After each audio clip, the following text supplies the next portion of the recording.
se déploie sur nous avec force et autorité. Et ce matin, j'ai plutôt pour vous un enseignement qui s'inscrit dans la continuité de ce que nous avons eu le privilège de vivre ensemble avec le ministère de la famille. Et en même temps, nous voulons prendre le temps d'envisager une causerie. J'aimerais analyser avec vous les incidences de certains textes et la manière dont celles-ci devraient nous interpeller. Je parle de ces incidences, la manière dont nous les vivons aujourd'hui dans le cadre, je dirais, d'une église en détresse, d'une société en détresse, ou plutôt d'un monde en détresse. Je vous invite à lire avec moi dans le livre de Matthieu, le chapitre 19, verset 3 à verset 8. Matthieu 19, verset 3 à 8. Les pharisiens l'abordèrent et dirent pour l'éprouver: est-il permis à un homme de répudier sa femme pour un motif quelconque? Il répondit: n'avez-vous pas lu que le Créateur au commencement fit l'homme et la femme? Et qu'il dit: c'est pourquoi l'homme quittera son père et sa mère et s'attachera à sa femme, et les deux deviendront une seule chair. Et s'ils ne sont plus deux, mais ils ont une seule chair, ils sont une seule chair. Que l'homme donc ne sépare pas ce que Dieu a joint. Pourquoi donc, lui dirent-ils, Moïse a-t-il prescrit de donner à la femme une lettre de divorce et de la répudier? Il leur répondit: c'est à cause de la dureté de votre cœur que Moïse vous a permis de répudier vos femmes. Au commencement, il n'en était pas ainsi. Que la paix du Seigneur soit avec vous. Je ne vais pas m'attaquer au sujet polémique du divorce, mais je compte m'attaquer à un autre sujet qui ressort dans le texte qui me semble utile, parce que le sujet caractérise notre réalité générationnelle. Je vais vous parler ce matin de l'endurcissement dans le mariage. L'endurcissement dans le mariage. Et c'est le dernier verset. C'est à cause de la dureté de votre cœur.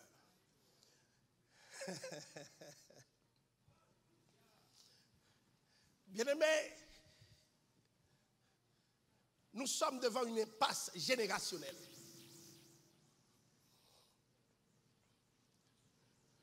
Quand je parle d'impasse générationnelle, je peux dire sans crainte de me tromper que cette génération, surtout en Amérique du Nord, ne sait pas aimer. Parce que de même qu'il y a une date d'expiration pour tout, même le mariage semble avoir une date d'expiration. De plus en plus, c'est difficile de voir des mariages longs.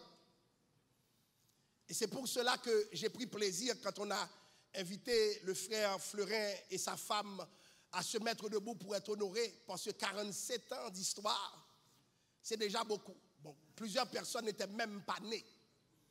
Vous allez comprendre ce que cela veut dire. Eh bien, bien-aimés, plusieurs rentrent dans le mariage avec une seule idée en tête: je me marie pour être heureux. C'est dans cet esprit que le mariage est abordé. Et du coup, le mariage n'est pas vu à travers le prisme, je dirais, du bonheur de l'autre, mais chacun cherche son propre bonheur. Et en Occident, c'est d'autant plus établi que nous sommes entravés, parce qu'il y a une éthique de ce que j'appelle de l'épanouissement personnel. Je veux être épanoui, je veux être bien. Et cette motivation est telle que, pour être bien, une personne peut aimer aujourd'hui, et félicitez-moi, je viens d'inventer un verbe, et désaimer demain. Oui, là où c'est mon cousin, Hubert est mon pote, Achète vient dîner avec moi. ils doivent rentrer ça dans le vocabulaire de cette génération. On aime aujourd'hui, on désaime demain, et le pire, on a trouvé par quel artifice juridique un mot pour justifier cela. Ce mot s'appelle incompatibilité. Or, le problème, justement, l'amour met sous le même toit ce qui devrait être a priori incompatible. L'amour même attire les contraires. L'homme va demeurer l'homme, la femme va demeurer la femme. Mais aujourd'hui, pour surmonter cet obstacle, on a inventé le mariage pour tous aussi, donc les mêmes pôles s'attirent. Mais je vais vous dire quelque chose dont nous allons parler, parce que c'est une réalité générationnelle qui s'impose à nous, à notre réflexion. Je regardais dernièrement mon petit garçon qui se retrouvait à la télévision. Alors, il regardait un programme sur Netflix. Et puis, dans moins d'une minute, il s'en va sur Prime. Une autre minute, il s'en va sur Disney. Ensuite, il échoue sur YouTube. Ensuite, il recommence. Je me suis assis pour voir qu'est-ce qui va se passer. Ma présence le dérange. C'est comme si c'était contraignant dans le sens où il doit suivre quelque chose. Vous allez comprendre comment ça se passe aujourd'hui parce que c'est une socialisation qui est entamée. On change rapidement. Moi, à mon âge, qu'est-ce qui se passait? C'était à 4 heures que la télévision s'ouvrait. Ceux qui avaient TNH, vous savez ce que ça veut dire.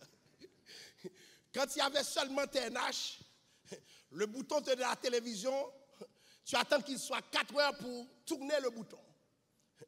Et en plus, moi je me rappelle, c'était tellement important pour moi. Un jour, lorsque j'ai compris ce qu'était le temps, j'ai tourné l'horloge pour le mettre à 4 heures, pour forcer la télévision de se programmer. Moi, je n'arrivais pas à comprendre, mais j'ai dit, mais j'ai mis l'heure pour toi. Parce que c'était programmé et tout le monde, s'il vous plaît, suivait la même chose. Et ce n'était pas un problème. Le vendredi, tout le monde, tu étais dans ton Shaolin. Les fans de Shaolin amènent. Tout le monde était là en même temps, regardait les mêmes choses. Mais aujourd'hui, c'est tu tournes.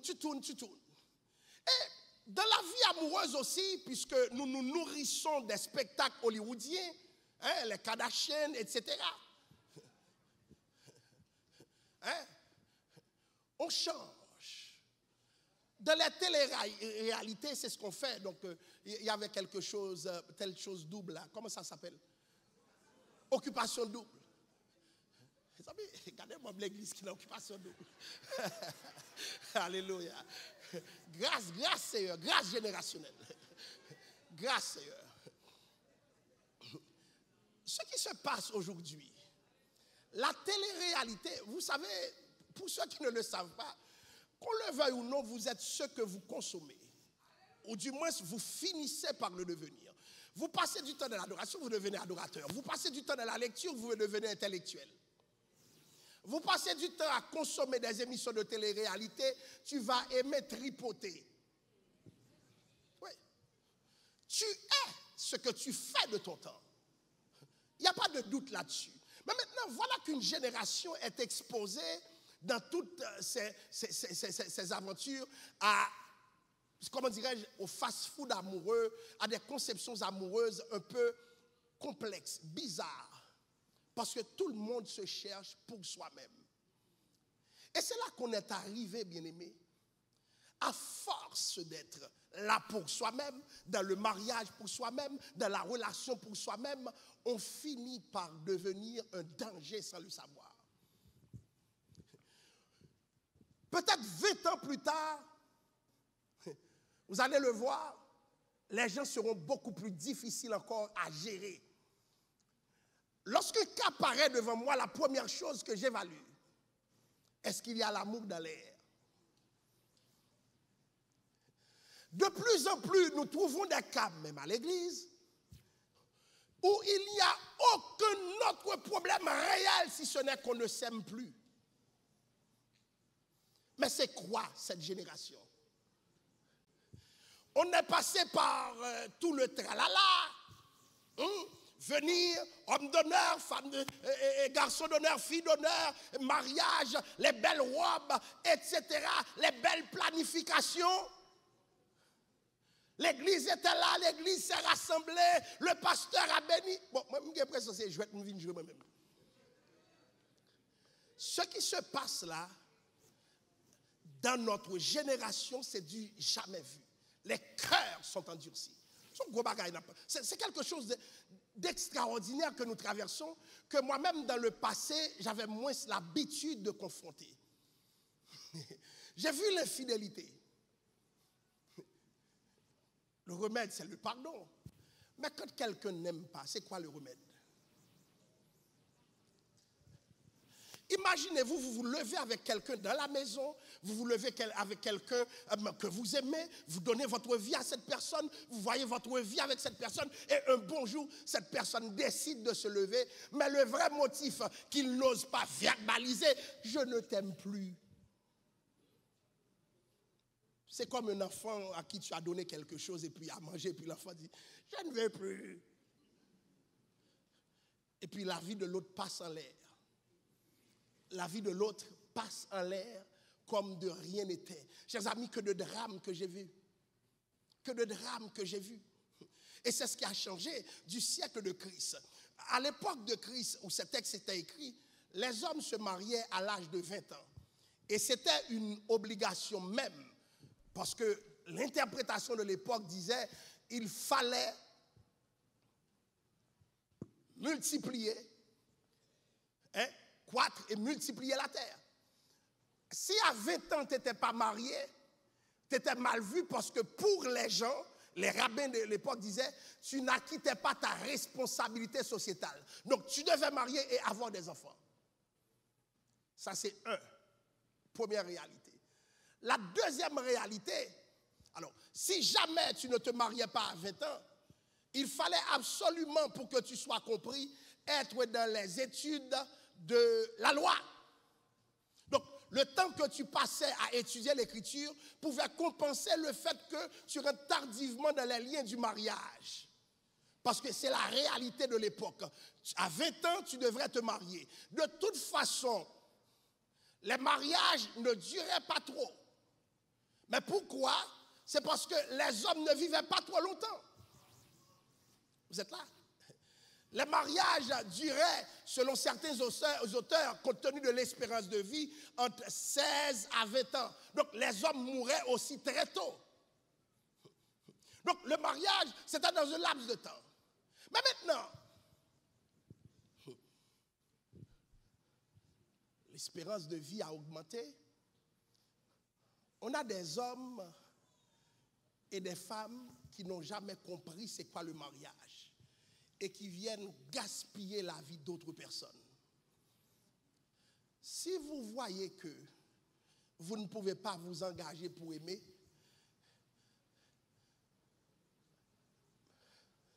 pas marier à mon nom. Ne viens pas détruire quelqu'un. Ne viens pas détruire une femme, ne viens pas détruire un homme. Pendant que le véritable problème, tu as besoin d'une cure d'âme pour demander à Dieu qu'est-ce qui se passe. Je n'aime plus. Quand on ne veut pas aimer, chers amis, tous les prétextes sont bons. Je le répète, tous les prétextes sont bons. Tu vas pouvoir les aligner parce que tu n'aimes pas. De la même manière, je me rappelle, j'étais plus jeune et puis je ne savais pas comment ça fonctionnait. Un bon ami à moi, c'est comment dirais-je, 21, 22 ans, et puis sa copine l'a trompé et moi je savais l'histoire. Moi je me suis dit par honnêteté, loyauté, solidarité masculine, je vais lui parler. Si je parle encore, c'est parce que j'ai mangé la honte de ma vie. Le gars m'a dit, est-ce que je t'avais demandé de le surveiller pour moi? Tu as une intention? Parce que la personne l'aimait, je pouvais dire ce que je veux, c'est mon problème. Déjà, je le dérange de venir lui en parler. Cette capacité d'aimer et de pouvoir tout excuser, il était rendu là. J'ai vu quelque chose encore qui m'a frappé dans ma carrière pastorale, et pourtant ce n'était pas un chrétien. Lorsque les choses allaient trop mal, et puis je parlais à la personne dans sa maison, et puis j'ai dit au gars, viens avec des fleurs. Il était minuit, je sortais de mon cours, et puis je suis passé avec la personne, et puis je lui demande, mais présente des fleurs à la fille, tu ne sais pas jamais. Il a présenté des fleurs. Devant moi, la fille a jeté les fleurs. Fait quête. Ah, la prière va résoudre ça à côté de moi, la rivière. Et le gars est un médecin. Je lui ai dit, je ne sais plus quoi faire. Si les fleurs ne peuvent pas parler dans de telles circonstances, et puis c'est devant moi le pasteur qui l'a fait ça, moi je jette l'éponge. Il m'a dit, lui, jamais. J'ai fait le serment d'Hippocrate. Tant aussi longtemps que le malade est là, je reste là. Je fus ébranlé. Comme je vous dis, je fus ébranlé. Et puis, moi comme chrétien, lui comme non-chrétien, je lui ai dit, alors là, je viens d'apprendre une leçon, tu me dépasses. Ou bien les plus convertis, mais en réalité, chers amis, il fait partie encore de ces rares personnes qui croient, quand on aime, ça vaut la peine de se battre. Parce que ce que nous voulons ignorer, et je l'enseigne dans les cours prénuptiaux, et pour ceux qui n'aiment pas, qui ne sont pas encore en relation, tenez-vous bien, lorsque vous vous mariez, vous entrez en relation avec un étranger. C'est deux étrangers qui se côtoient. Et je le dis souvent, pour que vous ne soyez pas surpris. Lorsque nous parlons de deux étrangers, c'est vraiment deux étrangers. L'autre n'est ni ton frère, ni ta soeur, ni ta mère, ni ton père. Il y a des choses que je faisais chez moi. Même si ma femme est gentille, elle me regarde d'un œil, je comprends non. Et j'ai compris très vite que ça doit changer. Parce que, écoutez, chers amis, ce n'est pas ton frère, ta soeur, tu vis avec un étranger. Le problème, c'est que nous entrons dans le mariage et nous ignorons que l'autre a des valeurs, l'autre a une trajectoire de vie.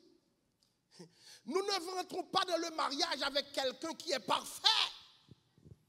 C'est carrément un étranger. Ça veut dire que quand c'est un étranger, il y a toute la vie pour que tu aies des surprises. Et quand tu vois des surprises en barque, tu comprendras quelque chose. C'est une question d'engagement que de rester dans le mariage. Qui n'a jamais été surpris dans le mariage? Levez la main.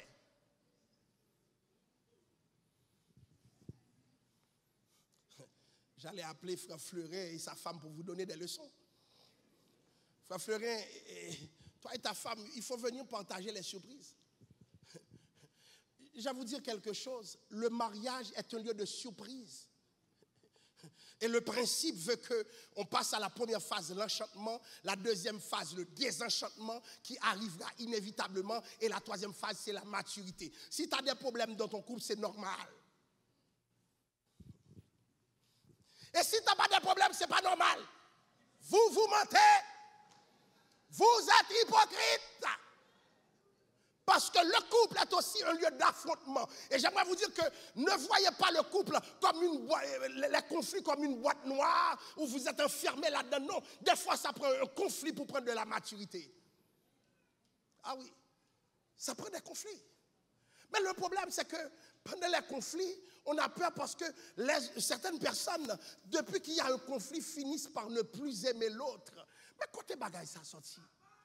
Il nous faut une cure d'âme pour les hommes et les femmes de notre génération parce que ce qui se passe dépasse les bornes. Plus que l'infidélité qui gangrène les couples, mais le désamour, le désengagement est encore plus grave. Mais que veux-tu que cette personne fasse? Elle a cru en toi, elle s'est donnée à toi, et puis un bon jour tu te lèves, je ne t'aime plus. Et puis tu recommences le cycle.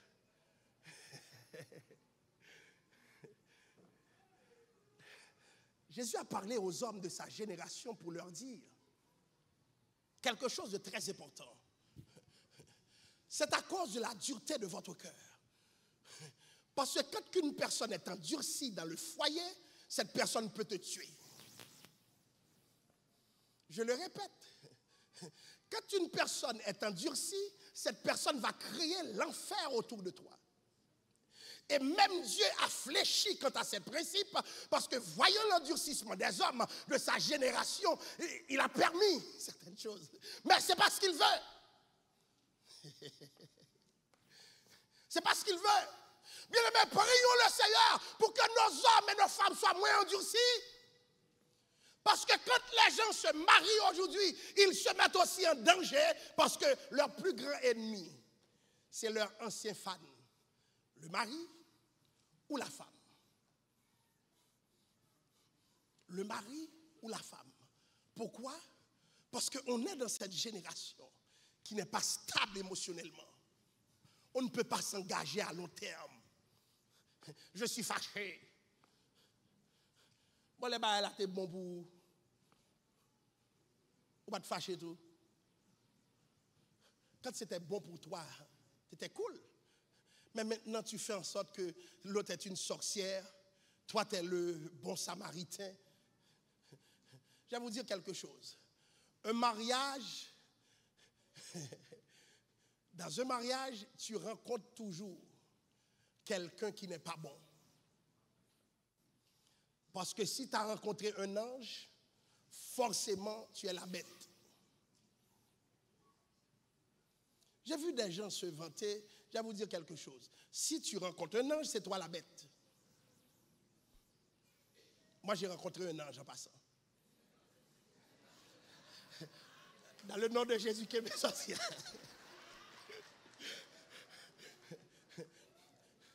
Mais, écoutez, chers amis, lorsque tu penses que tu es la meilleure personne, tu es un danger. Tu es un danger. L'autre a ses forces aussi. L'autre a ses qualités aussi. Mais puisque tu ne l'aimes plus, tu es incapable de les voir. Puisque tu ne l'acceptes plus, tout ce que la personne fait est un défaut. Et c'est ce qui se passait avec les interprétations rabbiniques du texte. Lorsque la Bible parle de la dureté des cœurs des gens, ce qui se passait à l'époque, remarquez bien la question, est-ce qu'on peut la répudier pour n'importe quel motif? Mais qu'est-ce qui se passait à l'époque? La femme parlait mal, la femme faisait une nourriture qui n'était pas, comment dirais-je, trop agréable pour l'homme. La femme le regardait dans les yeux, etc. Ça suffisait pour l'homme de dire, je ne veux plus avoir affaire avec toi. Pourquoi? Parce que ce même homme s'en va chercher une plus jeune, une plus fraîche. Mais bon, ça peut être fiel nous tous.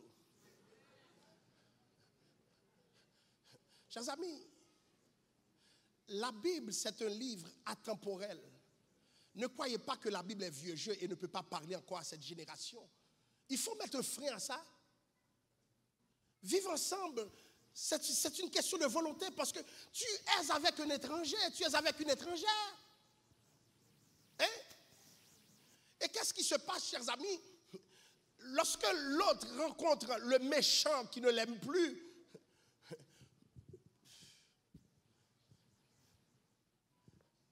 pardon, il n'y a rien que tu puisses faire dans la maison qui peut changer quelqu'un qui ne t'aime pas. Ta blague est mauvaise. Tes histoires sont toujours plates. Tu parles toujours trop. Autrefois, quand tu parlais, on ne te faisait pas remarquer ça. Mais aujourd'hui, on commence à te dire, je n'en peux plus. Mais tu pouvais toujours.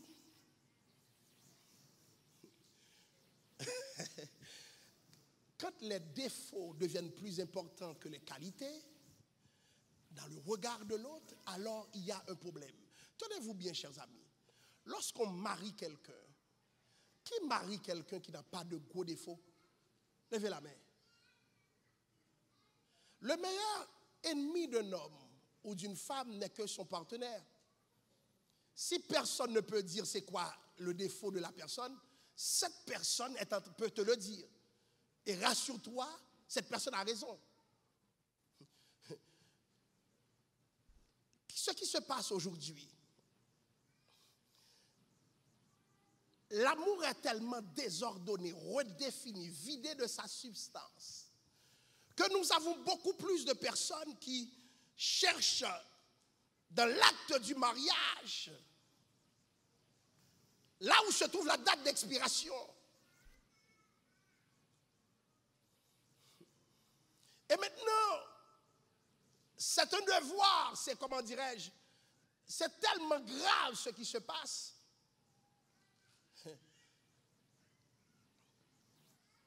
Certains sont devenus dans leur propre maison des acteurs hollywoodiens et films y a joué.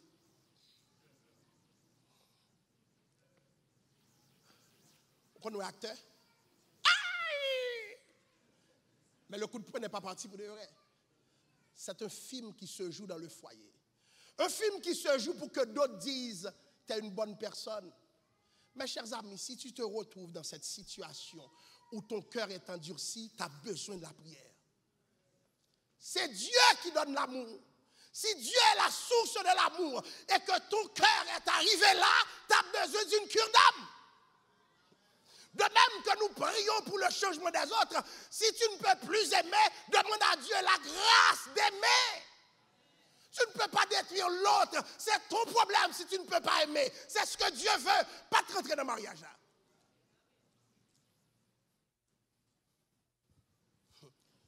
La Bible, je vous le dis, est vieux jeu. Parce que automatiquement que tu rentres, le texte t'attend en disant que l'homme ne sépare point ce que Dieu a uni. Et vous savez, si ce texte n'existait pas, les hommes de cette génération seraient des papillons qui survolent toutes les roses. J'ai fini avec toi, je m'en vais chercher une autre rose. C'est ça qui allait se passer. Mais Dieu a mis un frein. Quelle belle chose de voir des couples vieillir ensemble. Quelle belle chose de voir des couples vieillir ensemble. Mais aujourd'hui, si ton couple vieillit avec toi, c'est la grâce de Dieu. Mais à quoi t'attendais-tu? Lorsque tu la prenais, tu la voyais la plus belle du monde. Mais là, je commence à mettre les pieds là. Hein? Ma tête n'avait pas cette grosseur quand je courtisais ma femme. Si la tête continue à grossir, qu'est-ce qu'elle va faire? Elle va me laisser? Hein? Quand elle n'avait pas d'enfant, hein, tu prends la femme, elle n'avait pas d'enfant. Il y avait toute une teneur pour son corps, mais là, tu as mis la femme enceinte. Elle a accouché pour toi quand tu t'attendais à une femme sexy. Sexy chocolat. Et comme elle ne peut pas le paraître, tu ne l'aimes plus, tu es endurci. Hein? Cet homme était toujours tiré à 4 épingles. Mais des années se sont passées. Il fait une philo, il bon déjà. Il manquait dans Shelbel.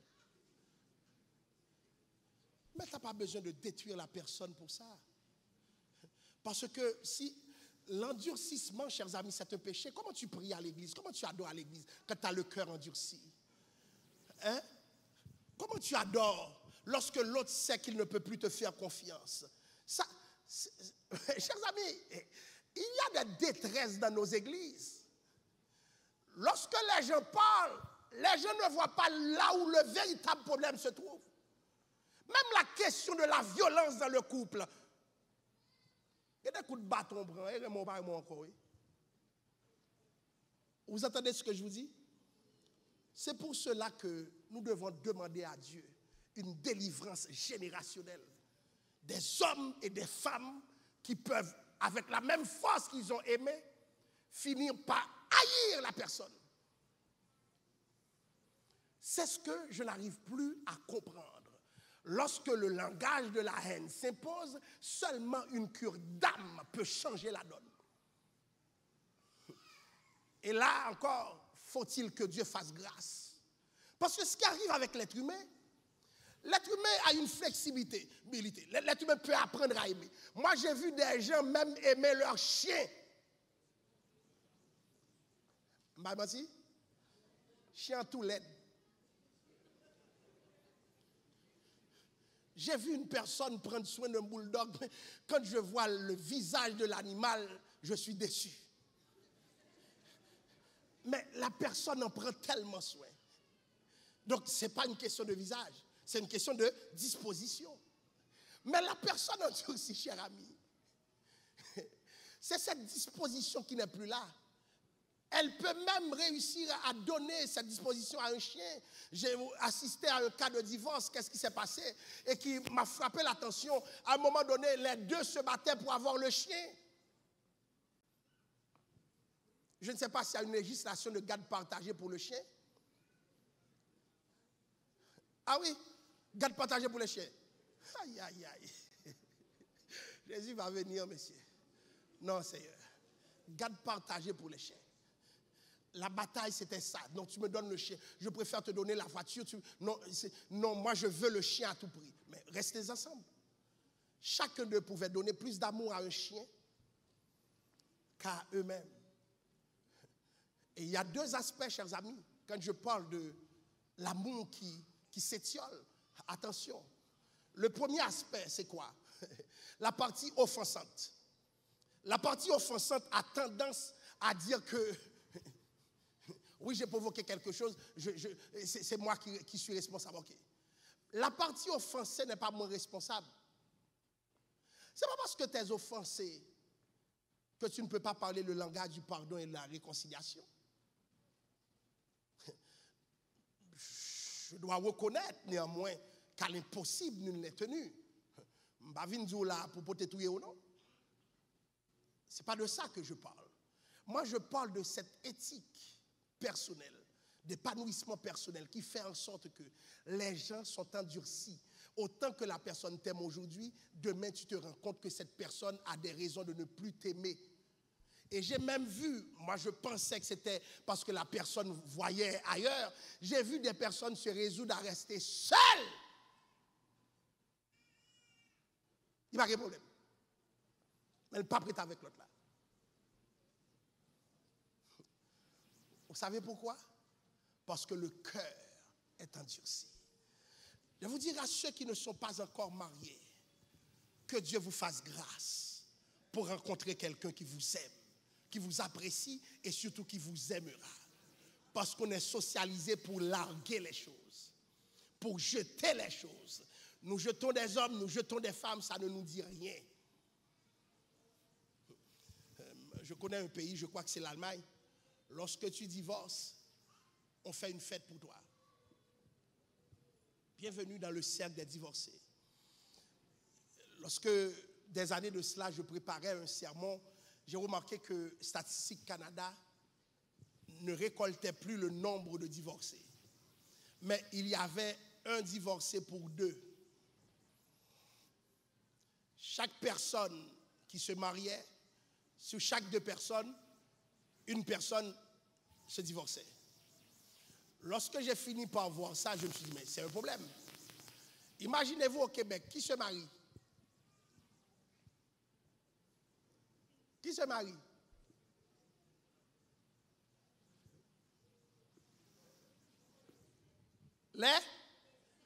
C'est les chrétiens, oui, surtout. Ceux qui ont des valeurs chrétiennes. Parce que de toute façon, ce que tu veux obtenir, tu peux l'obtenir dans le concubinage. C'est les chrétiens qui se marient le plus. Mais si 1 sur 2 se divorce, ça veut dire quoi dans nos églises? C'est ce drame que nous devons adresser. Les gens ont mal compris la famille. Parents, Parlez à vos enfants. Quand ils vous amènent quelqu'un, dites-leur. Tu ne me l'apporteras pas pour la jeter plus tard. Les parents ont une responsabilité. Parce que pour chaque personne jetée, c'est une vie détournée. Pour chaque personne jetée, c'est une détresse en plus. Et je vais vous dire, lorsque j'entendais les mots pendant les conférences, j'ai eu une détresse personnelle. Je me suis dit, mais Seigneur, qu'est-ce qui se passe dans l'assemblée? J'ai vu les questions. Et j'ai encore une interrogation. Les hommes sont les grands absents. Pas de question, pas d'interrogation. Sauf frère Abraham. Frère Abraham parlerait quand même. Il y a un drame qu'on doit adresser, un drame générationnel. Je vais finir, je vais vous demander. Nous allons élever cela dans la prière, les couples de l'Église. Nous allons demander à Dieu d'arrêter les drames, que les gens apprennent à s'aimer. Lorsqu'on me parle pour intervenir dans un couple, c'est ça qui me prend le plus de temps dans le ministère. Parce que quand je commence, je ne sais pas quand je vais terminer. Il y a des fois la police débarque et puis des enfants regardent. Leur divorce est déjà préparé à travers les actions et les réactions de leurs parents. Ces enfants n'ont que ça comme repère. Une autre génération qui n'a vu que ça se dit, ah c'est comme ça, ça s'est passé. Pourquoi moi je ne peux pas faire autant? Tenez-vous bien, chers amis. Demandez bon Dieu pour gagner l'amour dans le couple. Est-ce que vous entendez ce que je vous dis? Nous allons prier le Seigneur. Priez pour votre couple. Priez pour d'autres couples. Priez pour des gens qui souffrent parce qu'on leur a menti. On leur a blessé. On les a ignorés. On n'a pas le fait prier ça au matin. Mettons-nous debout pour la prière. Seigneur, nous venons devant toi. Tu vois le drame. Un drame qui nous dépasse, oui Seigneur. Le cœur des gens est endurci. Cette question t'était posée, Père Saint, parce qu'on voulait te piéger.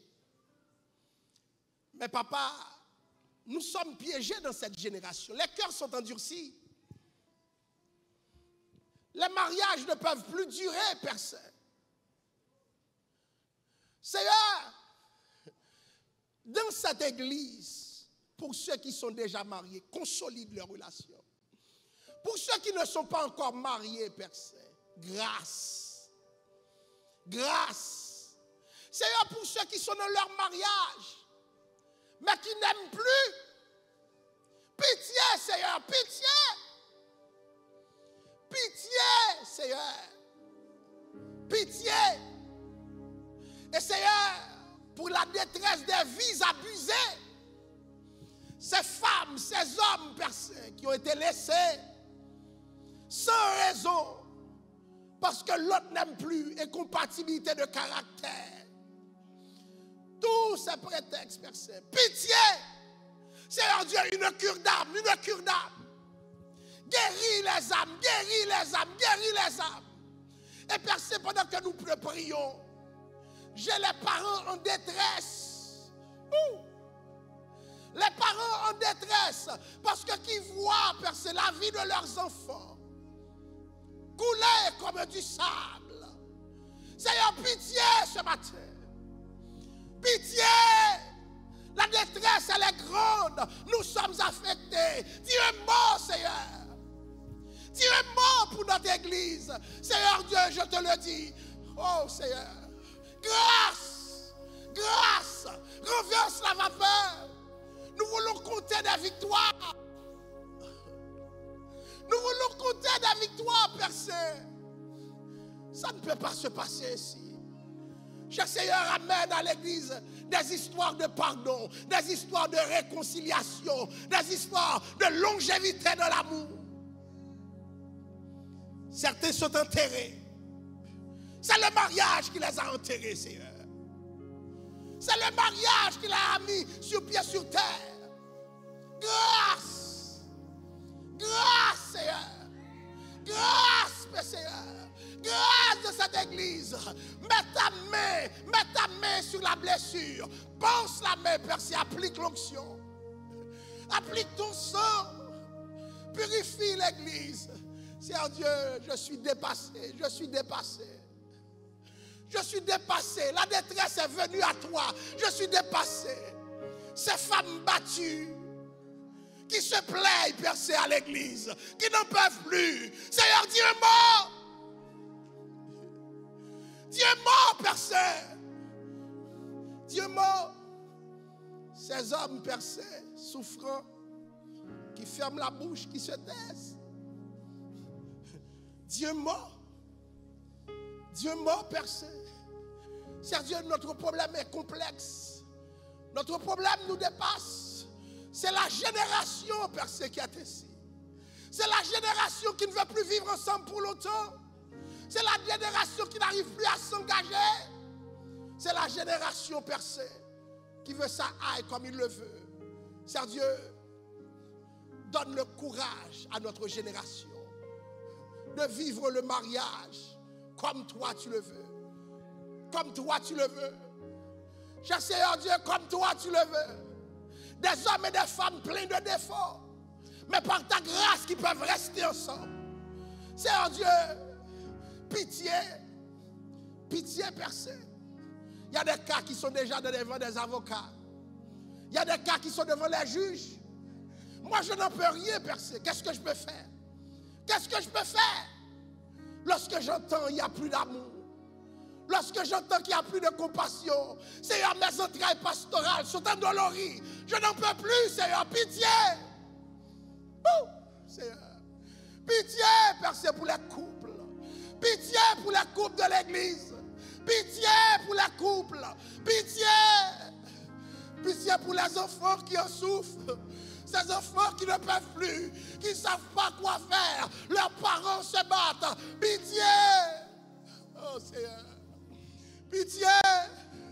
Pitié. Pitié. Dis-moi, Seigneur. Dis-moi. Dis-moi contre l'endurcissement. Dis-moi. Seigneur, je n'ai pas les remèdes. Je n'ai pas les remèdes. Je peux m'asseoir, mais je n'ai pas les remèdes. Je peux parler, mais je n'ai pas les remèdes. Ces enfants déçus, ces parents déçus. Seigneur Dieu, ces belles familles qui ne savent où donner la tête. Seigneur Dieu, souvent, c'est tellement grave que la chute s'installe. Certains ne viendront plus à l'église. La honte s'empare d'eux. Mais pitié, Seigneur, qu'il n'ait pas honte. Que ces hommes et ces femmes n'aient pas honte. Mais que Dieu les délivre ce matin. Pitié, Seigneur. Pitié, Seigneur. Alléluia. Est-ce que nous croyons, bon Dieu, qu'on fait grâce? Est-ce que nous croyons, bon Dieu, qu'on fait grâce? Nous allons nous lever mais avec moi.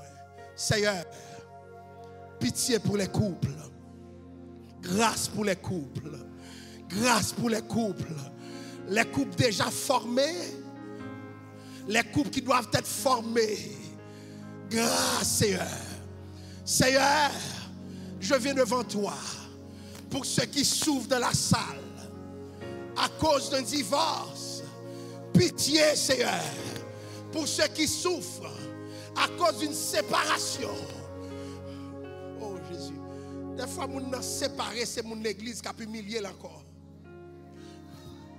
C'est mon église qui a mis encore dans la souffrance. La honte en parle.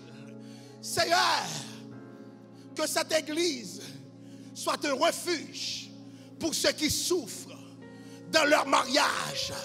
Que cette église soit un refuge pour ceux qui souffrent dans leur relation. Pitié, pitié, pitié, pitié pour nos enfants. Pitié pour nos enfants. Qu'ils réussissent leur mariage. Au nom de Jésus. Au nom de Jésus. Au nom de Jésus. Est-ce que nous acclamons le Seigneur ce matin? Gloire à Dieu. Merci, mettez-vous.